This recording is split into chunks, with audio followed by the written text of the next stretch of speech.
ಕರ್ನಾಟಕ ರಾಜಕೀಯದಲ್ಲಿ ಮತ್ತೊಮ್ಮೆ ಬಿಜೆಪಿ ಮತ್ತು ಕಾಂಗ್ರೆಸ್ ನಡುವಿನ ವಾಕ್ಸಮರ ತೀವ್ರಗೊಂಡಿದೆ.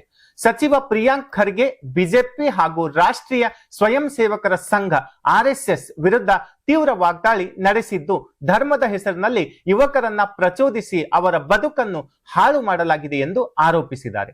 ಸಾಮಾಜಿಕ ಜಾಲತಾಣ ಎಕ್ಸ್ ನಲ್ಲಿ ಸರಣಿ ಪೋಸ್ಟ್ ಗಳನ್ನ ಹಂಚಿಕೊಂಡಿರುವ ಪ್ರಿಯಾಂಕ್ ಖರ್ಗೆ ಬಿಜೆಪಿ ಮತ್ತು ಸಂಘ ಪರಿವಾರದ ರಾಜಕೀಯ ಸ್ವಾರ್ಥಕ್ಕಾಗಿ ಬಡ ಹಾಗೂ ತಳ ಸಮುದಾಯದ ಯುವಕರನ್ನ ಬಳಸಿಕೊಳ್ಳಲಾಗಿದೆ ಎಂದು ಹೇಳಿದ್ದಾರೆ.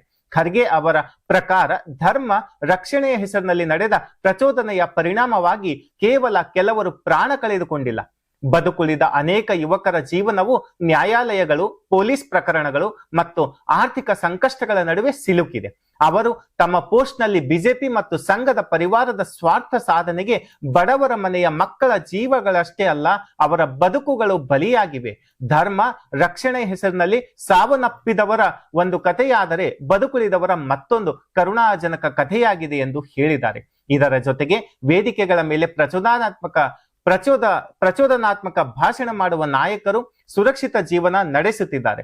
ಆದರೆ ಅವರ ಮಾತುಗಳನ್ನು ನಂಬಿ ಬೀದಿಗಿಳಿದ ಬಡ ಯುವಕರು ಮಾತ್ರ ಕಾನೂನು ಹೋರಾಟ ಪ್ರಕರಣಗಳ ಹಾಗೂ ಜೀವನೋಪಾಯದ ಸಂಕಷ್ಟಗಳನ್ನು ಎದುರಿಸುತ್ತಿದ್ದಾರೆ ಎಂದು ಖರ್ಗೆ ಆರೋಪಿಸಿದ್ದಾರೆ. ತಮ್ಮ ಹೇಳಿಕೆಯಲ್ಲಿ ಅವರು ಮತ್ತಷ್ಟು ಮುಂದುವರಿದು ತಳ ಸಮುದಾಯದ ಹಾಗೂ ಬಡ ಕುಟುಂಬಗಳ ಯುವಕರನ್ನು ಧಾರ್ಮಿಕ ಭಾವನೆಗಳ ಹೆಸರಿನಲ್ಲಿ ಪ್ರಚೋದಿಸಿ ತ್ರಿಶೂಲ ದೀಕ್ಷೆ ಸೇರಿದಂತೆ ವಿವಿಧ ಕಾರ್ಯಕ್ರಮಗಳ ಮೂಲಕ ಬೀದಿಗಿಳಿಸಲಾಯಿತು. ಆದರೆ ನಂತರ ಅವರ ವಿರುದ್ಧ ಪ್ರಕರಣಗಳು ದಾಖಲಾಗಿದ್ದಾಗ ಅಥವಾ ಅವರು ಸಂಕಷ್ಟಕ್ಕೆ ಸಿಲುಕಿದಾಗ ಅವರನ್ನು ಪ್ರಚೋದಿಸಿದ ನಾಯಕರು ಯಾವುದೇ ರೀತಿಯ ಕಾನೂನು ಅಥವಾ ಆರ್ಥಿಕ ನೆರವು ನೀಡಲಿಲ್ಲ ಎಂದು ಟೀಕಿಸಿದ್ದಾರೆ. ಅಲ್ಲದೆ ಪ್ರಚೋದನಾತ್ಮಕ ಭಾಷಣ ಮಾಡಿದವರು ಎಂದಿಗೂ ಬಂಧನಕ್ಕೊಳಗಾಗಲಿಲ್ಲ. ಅವರ ಕುಟುಂಬದ ಸದಸ್ಯರು ಕೂಡ ಧರ್ಮದ ರಕ್ಷಣೆಯ ಹೆಸರಿನಲ್ಲಿ ಬೀದಿಗಿಳಿದಿಲ್ಲ. ಆದರೆ ಬಡವರ ಮಕ್ಕಳು ಮಾತ್ರ ಪ್ರಕರಣಗಳಲ್ಲಿ ಸಿಲುಕಿ ವರ್ಷಗಳ ಕಾಲ ನ್ಯಾಯಾಲಯಗಳಿಗೆ ಅಲೆದಾಡುವ ಪರಿಸ್ಥಿತಿ ಎದುರಿಸಿದ್ದಾರೆ ಎಂದು ಖರ್ಗೆ ಹೇಳಿದ್ದಾರೆ. ಖರ್ಗೆ ಅವರ ಪ್ರಕಾರ ಧರ್ಮದ ಹೆಸರಿನಲ್ಲಿ ಪ್ರಚೋದನೆಗೆ ಒಳಗಾದ ಅನೇಕ ಯುವಕರು ಈಗ ತಮ್ಮ ಬದುಕಿನ ಬಗ್ಗೆ ಪಶ್ಚಾತ್ತಾಪ ವ್ಯಕ್ತಪಡಿಸುತ್ತಿದ್ದಾರೆ. ಮೃತಪಟ್ಟವರ ಕುಟುಂಬಗಳು ತಮ್ಮ ಮಕ್ಕಳನ್ನ ಕಳೆದುಕೊಂಡು ನೋವಿನಲ್ಲಿ ಬದುಕುತ್ತಿದ್ದಾರೆ.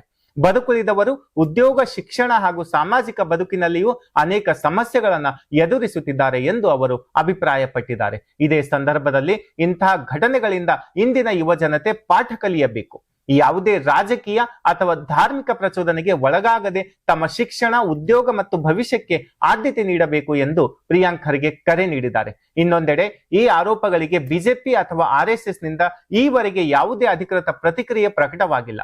ಮುಂದಿನ ದಿನಗಳಲ್ಲಿ ಈ ಹೇಳಿಕೆಗಳಿಗೆ ಪ್ರತಿಕ್ರಿಯೆ ಬರುವ ಸಾಧ್ಯತೆ ಇದೆ. ಒಟ್ಟಾರೆ ಪ್ರಿಯಾಂಕ್ ಖರ್ಗೆ ಅವರ ಈ ಹೇಳಿಕೆ ರಾಜ್ಯ ರಾಜಕೀಯದಲ್ಲಿ ಹೊಸ ಚರ್ಚೆಗೆ ಕಾರಣವಾಗಿದ್ದು, ಕಾಂಗ್ರೆಸ್ ಮತ್ತು ಬಿಜೆಪಿ ನಡುವಿನ ರಾಜಕೀಯ ವಾಕ್ಸಮರ ಮತ್ತಷ್ಟು ತೀವ್ರಗೊಳ್ಳುವ ಸಾಧ್ಯತೆ ಇದೆ.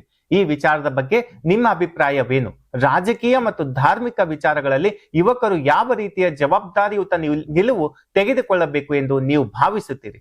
ನಿಮ್ಮ ಅಭಿಪ್ರಾಯವನ್ನು ಕಮೆಂಟ್ ನಲ್ಲಿ ತಿಳಿಸಿ. ಧನ್ಯವಾದಗಳು.